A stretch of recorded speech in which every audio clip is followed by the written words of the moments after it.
Welcome to the official Speed Mingle podcast, 21st Century Dating Decoded. Join Alice and Zach on their deep dive this week.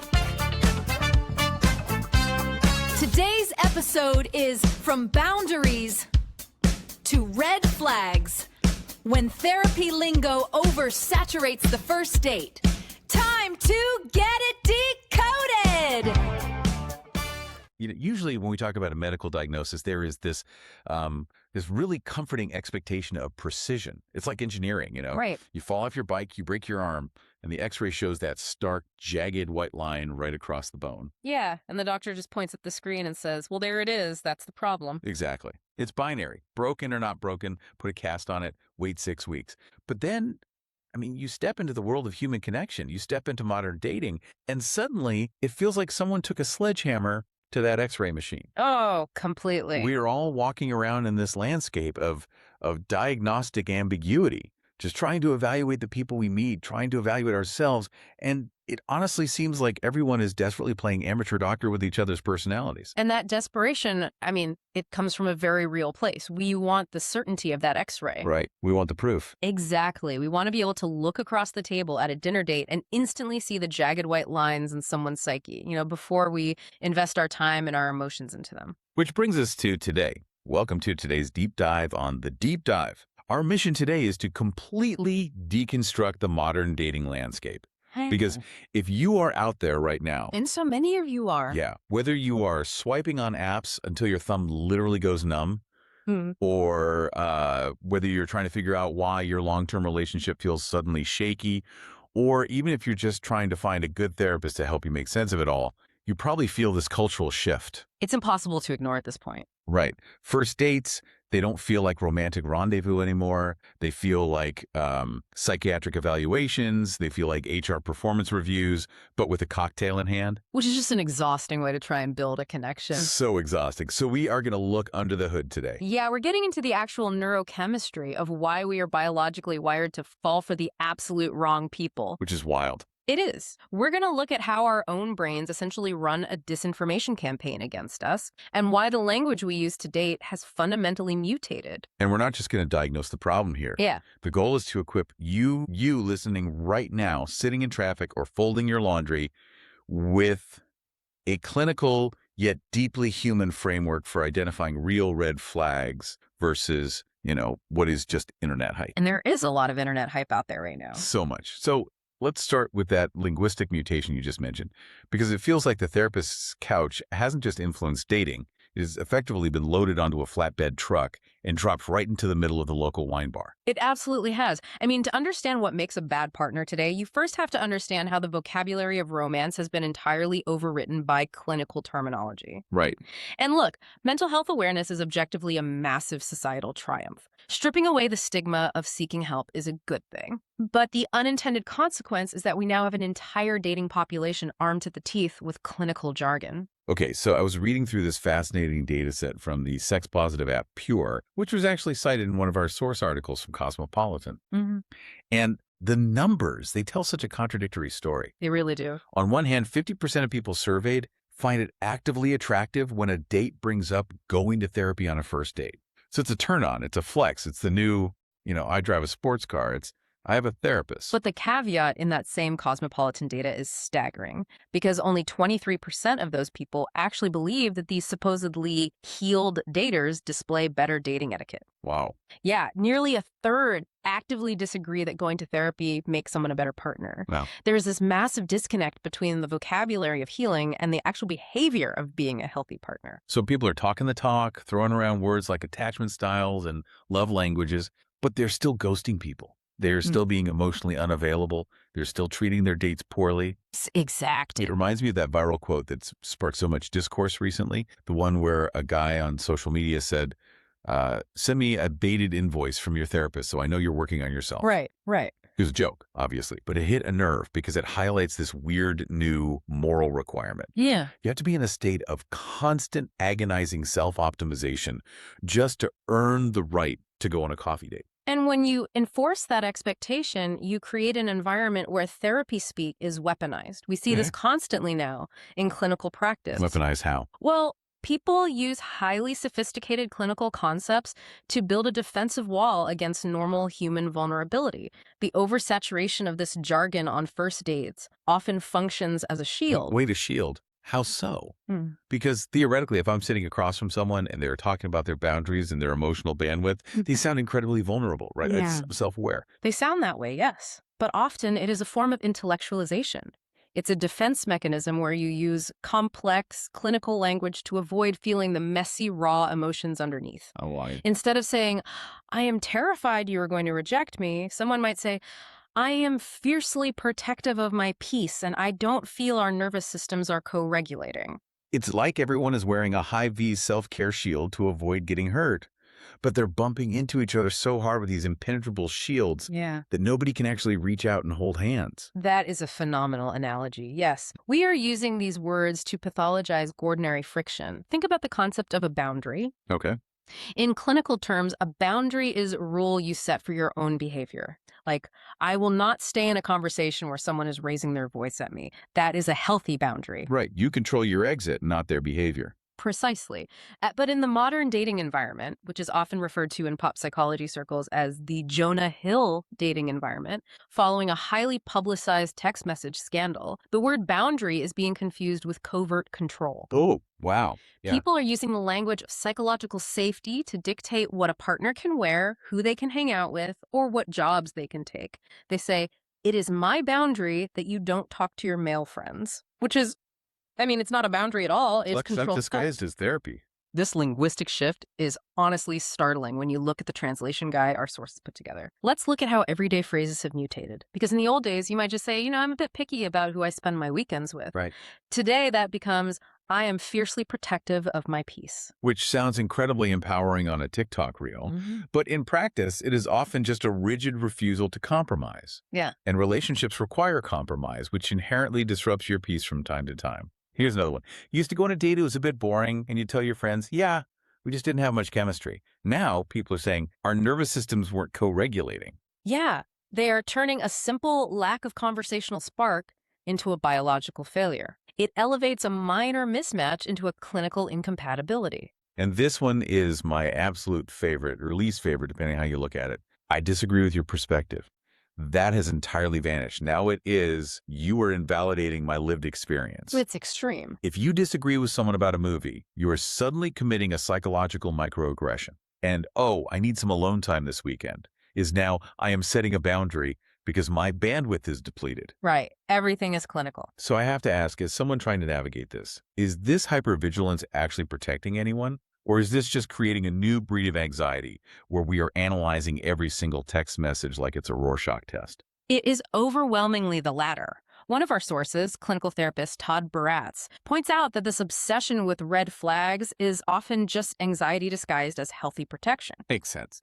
We are armed with all this vocabulary, but we are using it to build a fortress. We have replaced the romantic, hopeful search for a compatible partner with a terrified, hyper-vigilant obsession over avoiding the wrong one. We're playing armchair psychologist before the appetizers even arrive. We analyze a slight delay in a text message, and boom, we label the person emotionally avoidant.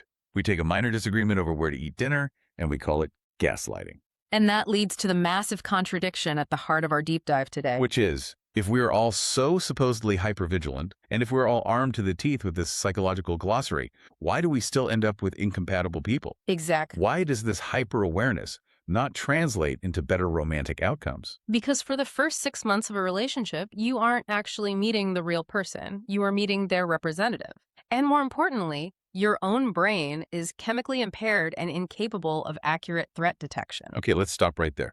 The representative. This concept comes from marriage therapist Figs O'Sullivan, and it completely blew my mind when I was reviewing his clinical insights. Explain to the listener who the representative is, because I guarantee everyone listening has dated this person. They have. The representative is the polished, hyper-attentive, heavily curated version of a person that shows up for a job interview, or in this case, the first few months of dating. The highlight reel. Exactly. They are charming.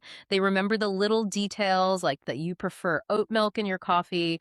They text back promptly. They are endlessly patient. And miraculously, they seem refreshingly free of whatever toxic traits your last partner had. But O'Sullivan stresses that this isn't necessarily a malicious deception, right? It's not like they're sitting in a villain lair plotting to trick you. No, not at all. It is a strategic, largely unconscious survival mechanism designed to secure attachment. From an evolutionary standpoint, the goal is to form a bond. So the nervous system runs a specific program.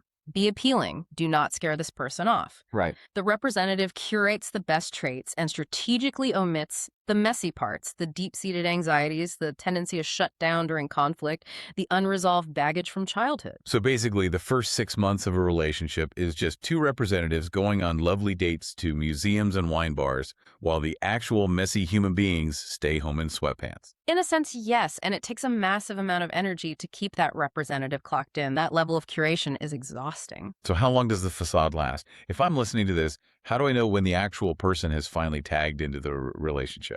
The cracks almost always start to show around the 3 to 6 month mark. This is a critical window. Why then? Because the bond is deepening. The stakes are getting higher. And as true intimacy approaches, older, more entrenched survival patterns get triggered.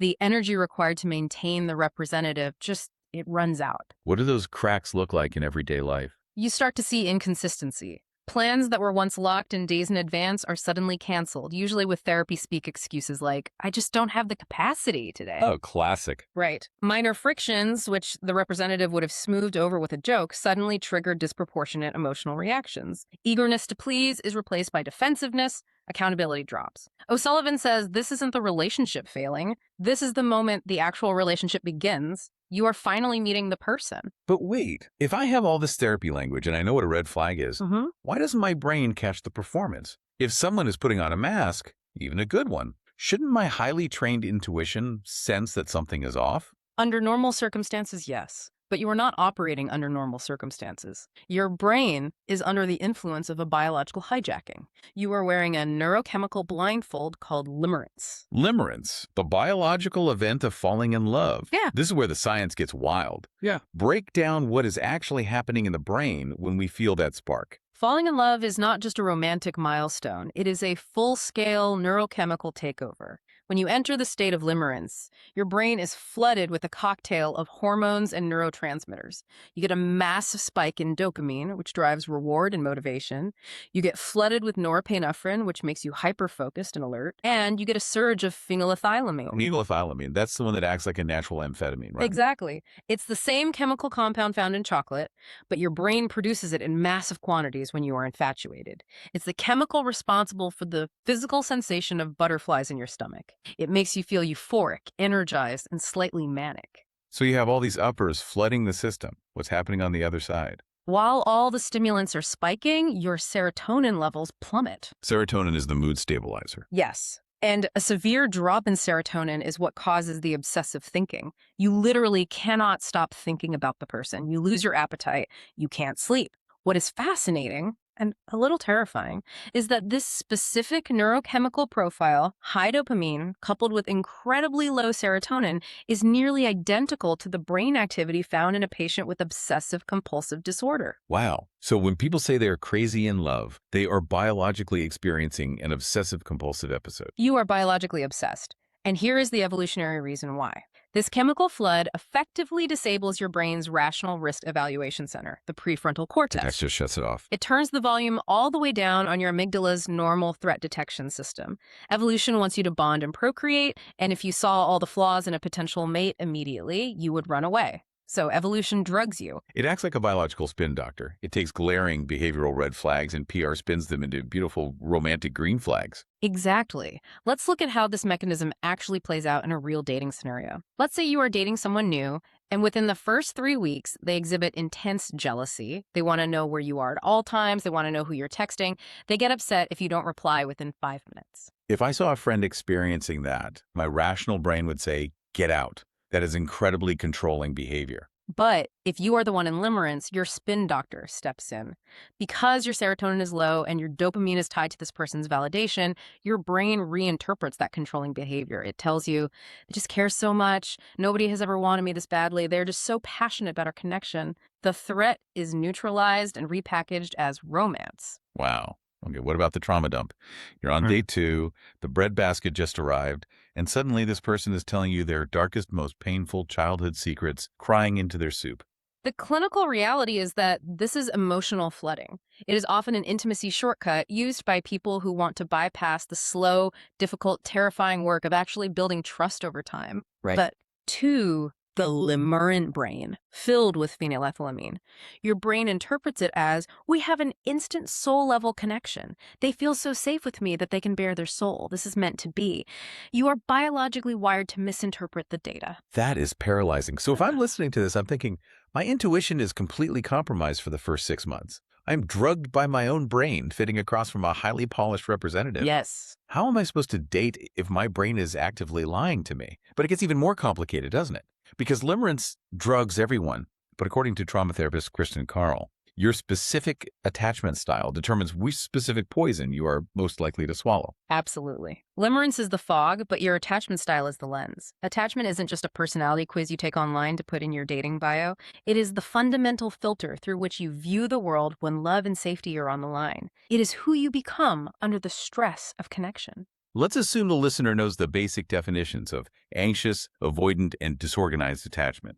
Let's dive deeper into the mechanisms of how these styles act as filters. How do they actually manipulate what we see and ignore? Well, your early life strategies determined how you received love, attention, and safety from your caregivers. Your nervous system is permanently calibrated to seek out what feels familiar. And here is the brutal truth. The nervous system prefers the familiar over the comfortable. It will choose familiar pain over unfamiliar safety every single time. Because familiar means predictable, and predictable means survivable. Exactly. So let's look at anxious attachment. What does their filter look like? If you lean toward anxious attachment, you are biologically prone to ignore emotional unavailability. Why, though? If I'm anxious and I desperately want closeness, wouldn't emotional distance be the ultimate red flag that I would run away from? Logically, yes. Biologically, no. Because of a concept called intermittent reinforcement. In childhood, the anxiously attached person likely received love unpredictably. Sometimes the caregiver was warm and present, and sometimes they were cold and absent. This creates a hot and cold cycle. Like a slot machine. Exactly like a slot machine. When a slot machine pays out every time, it's boring. When it pays out unpredictably, it becomes addictive. When an anxiously attached person meets someone who showers them with attention, then suddenly goes cold and pulls away, then comes back with a grand romantic gesture, their dopamine pathways light up like a fireworks display. It activates the exact reward pathways wired in childhood. So they ignore the massive red flag of a partner being distant or ghosting them because the anxiety of the chase actually feels like love to them. They think, if I just love them enough, I'm just patient enough, I can win the jackpot again and fix this. Precisely. They become their own defense attorney, building a case to justify the partner's bad behavior. And on the flip side, what do they overdetect? Because their threat detection system is hyper-tuned to abandonment, they see false red flags everywhere. Like what? A perfectly normal instance of distance, like a partner saying, hey, I have a massive project at work, I won't be able to text much today, is misread by the anxious brain as a catastrophic rejection. They label it as toxic avoidance when it's really just life. Okay, let's look at the flip side. Avoidant attachment. What is their filter ignoring? The avoidantly attached person's nervous system learned early on that relying on others is dangerous, or that emotional needs lead to rejection. So their filter actively ignores emotional shallowness. They might find themselves repeatedly dating people who are emotional unavailable, superficial, or who keep things purely physical. Because true emotional intimacy feels engulfing. It feels like a trap. Yes. A shallow connection feels safe to the avoidant nervous system. They don't have to risk being engulfed or controlled. And we see this heavily in the therapy speak epidemic. Avoidantly attached individuals are masters at weaponizing the word boundaries. They will use the concept of boundary setting to protect themselves from a partner's normal, healthy emotional needs. And what are their false red flags? What makes them run away from a good thing? They drastically overdetect clinginess. If an avoidant person is dating someone secure, and that secure partner makes a perfectly reasonable request for consistency, like saying, hey, I'd love it if we could plan our weekend dates by Wednesday so I can organize my week, the avoidant person's alarm bells go off. They hear a threat to their independence. They misread a simple request for stability as a massive red flag for codependency. They think, this person is suffocating me, and they pull away. Then there is disorganized attachment, which, from my understanding of the clinical sources, is a chaotic mix of both anxious and avoidant behaviors, usually stemming from early childhood trauma where the caregiver, the person you needed for safety, was also a source of fear. Yes, disorganized attachment is incredibly painful to navigate because the biological drive to seek safety is constantly colliding with the biological drive to flee terror. For someone with this filter, their nervous system is wired to associate fear with love. So what do they ignore? They often ignore blatant aggression, volatility, or extreme chaos in a partner. Because to their nervous system, a screening match feels like home. Chaos feels familiar. Volatile arguments might feel like a green flag of deep passion. If the relationship isn't a roller coaster, it doesn't register as real love. Trauma dumping on date one, that feels like profound intimacy. And conversely, if they meet someone who is calm, consistent, and healthy, their nervous system feels incredibly suspicious. If a partner doesn't yell, if a partner is reliable, the disorganized brain thinks this is a trap. When is the other shoe going to drop? They overdetect stability. They will often label a secure, healthy partner as boring and sabotage the relationship because the peace feels too terrifyingly unfamiliar. Okay, if you are listening to this right now, this might feel incredibly bleak. If our attachment styles are basically a corrupted hard drive feeding us the exact drama we're used to, and if Limerence is chemically drugging us to ignore the red flags, how on earth do you override the system? Do I have to just assume my gut feeling is entirely broken? If I get a bad vibe, is it just my attachment style acting up, or is it a real red flag? That is the crucial million-dollar question. You don't ignore your gut, but you have to learn the difference between your intuition and your attachment triggers. Trauma and past baggage do not eliminate your intuition. They disrupt your access to it. How can you tell the difference? Your intuition is the quiet voice saying, this doesn't feel right. Your attachment trigger is the loud, panicked voice saying, they haven't texted in an hour, they hate me, I need to send 4 paragraphs right now. Right. So because we can't fully trust our internal feelings in those first 6 months, we need external help. Exactly. We need an objective clinical framework to evaluate the person across the table. We need a system to audit their behavior that completely bypasses our chemical blindness and our attachment filters. We need cold, hard metrics. Which brings us to the 21st century red flag audit. This is where we take the power back. We've combed through all these clinical sources, psychology. Today, the Speed Mingle deep dives Kirsten Carl, Figs O'Sullivan, and distilled this massive amount of data into objective, observable metrics. Things you can actually watch for on a date, regardless of how many butterflies are in your stomach. And we've grouped these into 3 main clusters. Yeah, let's dive into cluster 1, boundary and safety violations. This is the most critical cluster because it deals with how a potential partner responds to your autonomy. Let's use a tangible scenario. Picture this. You're at a dimly lit wine bar. It's a great date. You've had 1 glass of wine, but you have an early meeting tomorrow. Waiter comes over, and you politely say, no more for me, thanks, I'm good. And your date, without missing a beat, flags the waiter down and says, nonsense, we'll actually take another round. Yeah. Now, to the limerent brain, this might seem small. It might even seem generous, right? Oh, they're having such a good time, they want to keep the night going. But clinically, from an objective standpoint, it is a glaring, non-negotiable red flag. A partner's response to the word no in any context, no matter how small, is the single most revealing metric of the night. If they ignore your stated preference on a drink, they're demonstrating a fundamental inability to respect your autonomy. They're showing you that their desire for the night to continue overrides your stated boundary. Exactly. The same applies to guilting you into staying out late when you said you need to go home. If they say, oh, come on, you're ruining the fun, live a little, they are manipulating your boundary. And obviously this extends to physical boundaries. If they push for a kiss after you've expressed discomfort, or if they insist on a secluded location like suggesting a walk in a dark, empty park when you specifically asked to meet in a public place and then they tell you that you're overreacting or paranoid, that is an immediate failure of the audit.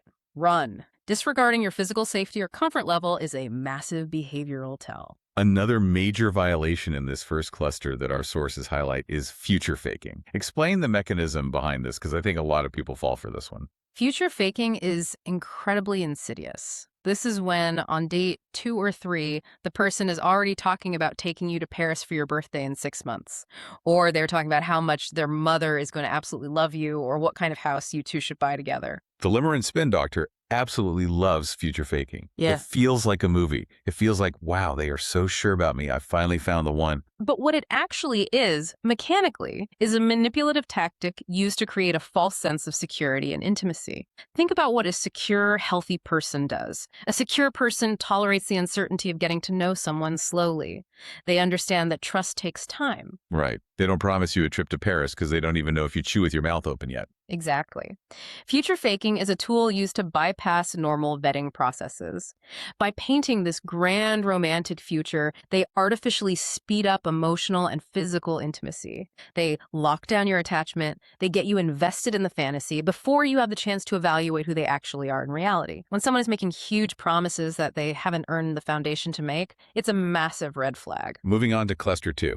Communication malfunctions. The primary metric to look for here is what the sources call the ping-pong test. A healthy conversation, by definition, should resemble a game of ping pong. I hit the ball over the net to you, you receive it, you add your own spin, and you hit it back to me. It requires mutual participation. When you are on a date, and the person is talking at you rather than with you, giving you a 20-minute monologue about their cryptocurrency portfolio or their marathon training, and never once asking you a question about yourself, they are failing the ping pong test. They are showing you that your presence is incidental. You aren't a partner. You are an audience member to their one-person show. Yes. And within this communication cluster is perhaps the most universally agreed upon red flag in modern dating, the crazy ex narrative. Oh, this one is a classic. You're eating pasta, you ask a casual question about their past relationships, and suddenly they launch into a diatribe about how every single one of their exes was toxic. One was a narcissist, one was completely crazy, one was emotionally abusive. If everyone in their history is a villain,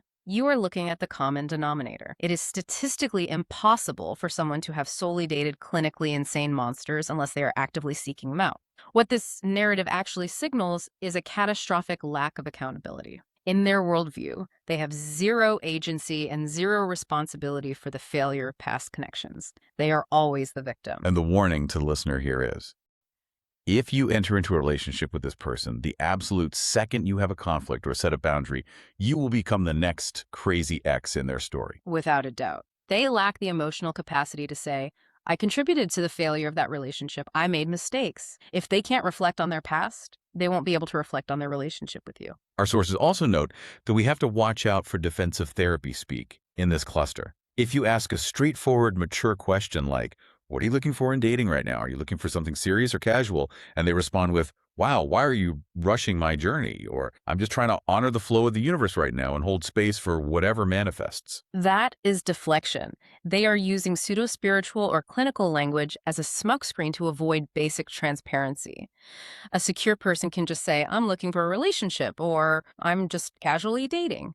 Using jargon to avoid answering a simple question is a communication malfunction. Which brings us to the final category, cluster 3, power imbalances. I think this is the most telling cluster of them all. How do they treat the unimportant people? I cannot stress this metric enough. Observing how a date treats service staff, the waiter, the bartender, the rideshare driver, the person at the coat check, provides a front row seat to their true character. Because it strips away the representative. Precisely. Remember, the representative is the polished face they show you because they want something from you. They want your affection, your approval, your physical intimacy. But the waiter, they don't need to impress the waiter.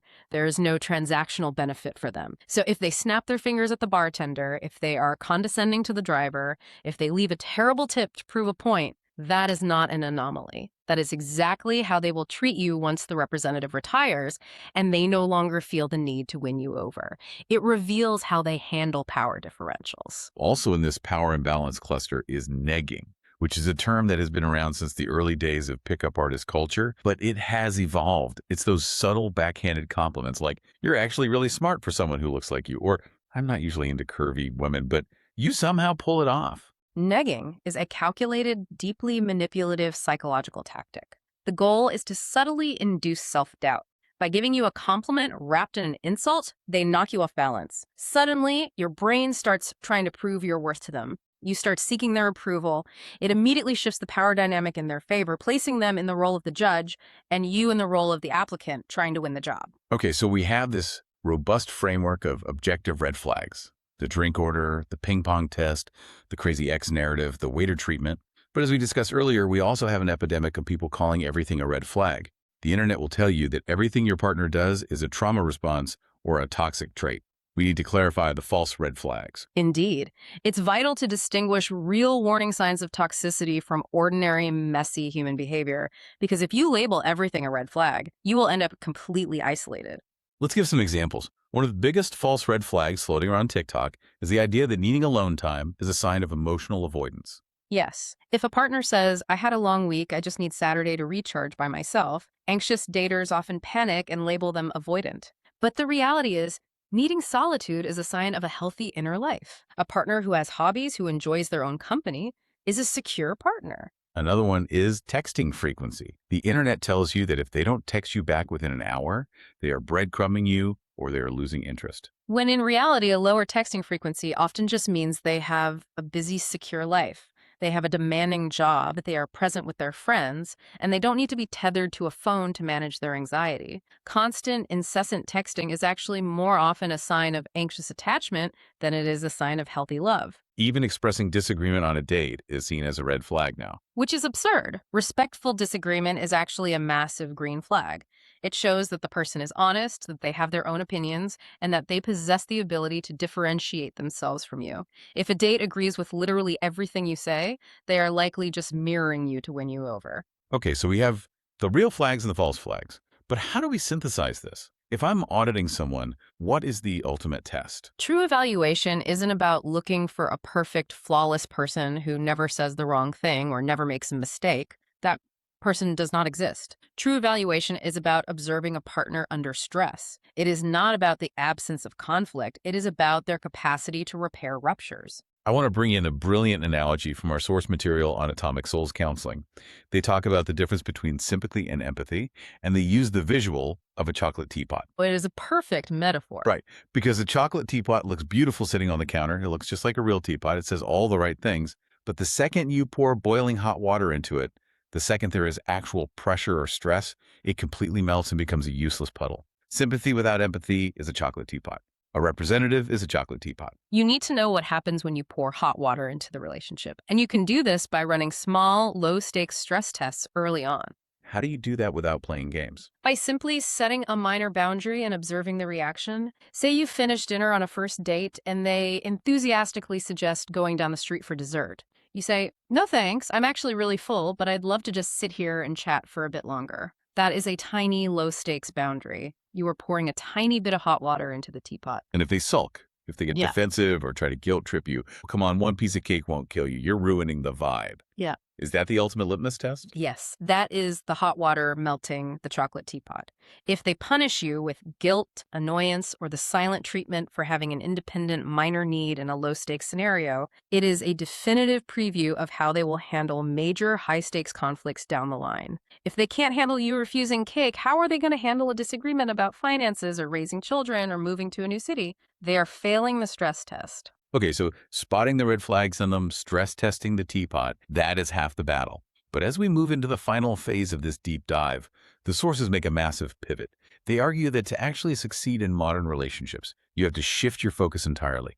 You have to stop playing detective, stop auditing them so obsessively, and start checking in with yourself. This is perhaps the most critical shift a person can make, and it is the antidote to the hypervigilance we talked about at the beginning. We spend so much mental energy trying to diagnose the person across the table. Are they a narcissist? Are they avoidant? That we completely ignore our own physiological responses. The audit has to move inward. You need to perform a nervous system check. Break that down for the listener. What does a nervous system check actually look like in practice, say, when you get home from a date? After a date, instead of immediately texting your friends to ask, did they like me? Or do you think they are emotionally available?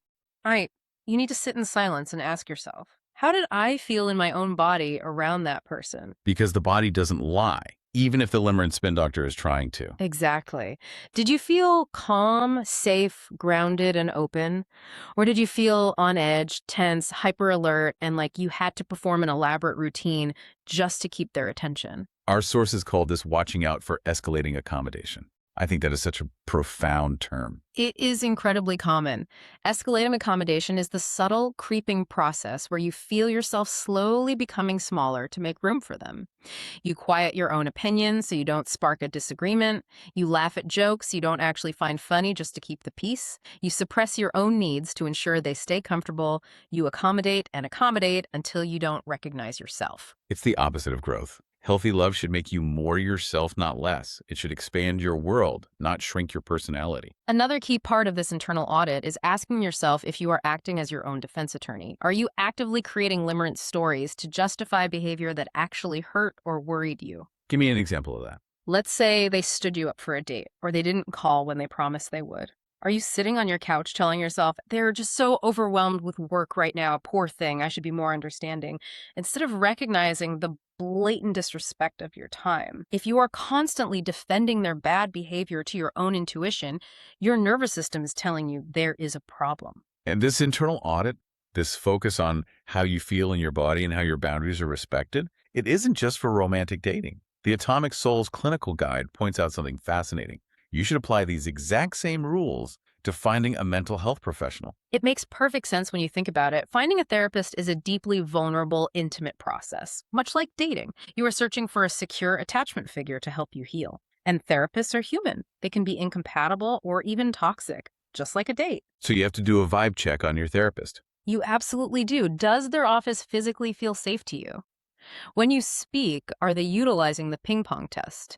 Meaning, are they listening to you more than they are talking? A therapist who spends half the session monologuing about their own theories is failing the test. Are they asking insightful questions that guide you to your own answers, or are they just reading off a rigid clinical script? And boundaries apply here just as strictly. If a therapist inappropriately overshares about their own personal life, or if they blur the lines of professionalism like texting you casually late at night, that is a massive red flag. The source material is very clear on this. You can, and absolutely should, fire a therapist who violates your boundaries, just like you would walk away from a bad date. The context changes, but the core principle remains identical. Whether you are swiping on a dating app in New York or looking for a trauma therapist in Los Angeles, the underlying non-negotiable requirement is mutual accountability and respect for your autonomy. Which brings us to the final structural piece of the puzzle. Yeah. We have the internal audit, we have the external red flags. But there is a systemic problem we have to address, the burnout of the apps. We get so exhausted by this hyper-vigilant diagnostic style of digital dating. You swipe, you evaluate, you get ghosted, you repeat. It's draining. The 21st Century Dating Decoded deep dive introduces a concept that I think is the ultimate antidote to this burnout. It's diversifying how we connect, specifically through platforms like Speed Mingle. It is essentially an economic approach to social and emotional well-being. Think about investment strategy. If you put all of your financial investments into a single highly volatile stock, you are going to be stressed and you will likely lose everything. In dating, if you put all your emotional investment into a single failing digital strategy like swiping endlessly on one algorithm-based app, you are going to burn out. Your dopamine reserves will deplete and you will become cynical. It's like treating dating like day trading.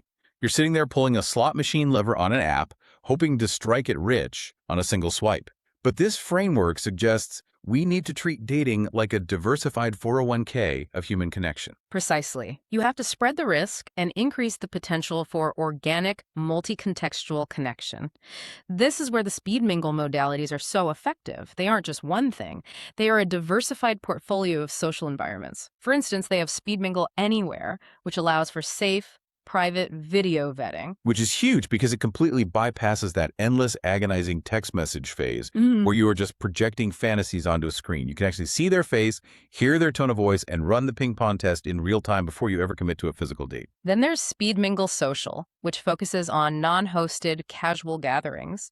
This removes the pressure of the one-on-one interview date entirely. And I love the happenings modality. Activity-based events. You don't have to rely on awkward small talk across a table. You are just doing an activity together. Maybe a cooking class or a trivia night or a hiking group. The genius of activity-based connection is that it naturally bypasses the representative. When someone is focused on an activity, their mask slips. You get to see how they handle frustration if they lose at trivia. You get to see if they are cooperative or domineering in a cooking class. They also have neighbors for community building in your local area and B2B for professional networking that avoids that sluggish transactional mixer vibe. And soon they are rolling out one-to-one personalized vetting. The point is, by participating in different types of social environments, you dilute the intense diagnostic pressure of modern dating. You step out of the interrogation room and into the real world. You allow yourself to be seen in multiple natural contexts, and you get to observe potential partners in multiple contexts. You get to see how they exist in the world, how they treat the waiter, how they interact with strangers, rather than just how they answer a curated interview question over a glass of Pinot Noir. So, if we synthesize everything we've unpacked today, we have traversed the therapy speak epidemic. We've looked at the terrifying neurochemical hijacking of limerence, the rigged algorithms of our attachment styles, the objective red flag audit, the stress testing of the chocolate teapot, and the need to diversify our connection portfolios. What is the ultimate takeaway for the listener? If there is one core truth to extract from all these clinical sources, it is this. The biggest red flag of all, in dating, in friendship, or in therapy, is a lack of self-awareness. True compatibility is not found in a shared glossary of psychological buzzwords. It is not about proving you have done the work so you can waive a certificate of mental health at a prospective partner.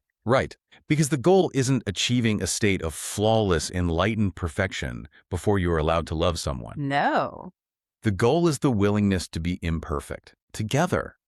Healthy connection is about having the emotional capacity to own your mistakes, to be able to look at your partner and say, I was wrong, my reaction was driven by my own anxiety, and I am going to work on changing that behavior. It is about doing the internal messy work without weaponizing that work against others to control them. We spend the first 6 months of a new relationship sending our polished, highly curated, perfectly scripted representatives to meet their representatives. We hide all of our messy, complicated human bits behind impenetrable therapy speak and high-vis self-care shields, desperately hoping that if we just use the right words, we won't get hurt. But I want to leave you, the listener, with a final provocative thought to mull over. What if, on your next first date, you actively decided to leave your representative at home? What if you walked into that wine bar and presented your messy, uncurated, non-therapy speak self right in the appetizers? Would it save you 6 months of painful illusion and neurochemical trickery? Or would it just scare everyone away? Maybe the most radical, undeniable green flag in the entire modern dating landscape is just daring to be human. Thank you for joining us for this massive exploration on the deep dive. Stay curious, trust your nervous system, and keep diving deep. That's all the time we have for this week. Thanks for tuning in to 21st Century Dating Decoded, the official Speed Mingle podcast. You can listen on the go on Apple Podcasts, Spotify, YouTube Music, Amazon Music, iHeartRadio, or Deezer. Watch us on Speed Mingle TV. Find us on YouTube, Roku and Amazon Fire TV, or the HRB TV network. And don't forget to engage and subscribe at 21stCenturyDatingDecoded.com. Until next time, remain deliberate, maintain protection, and date with purpose.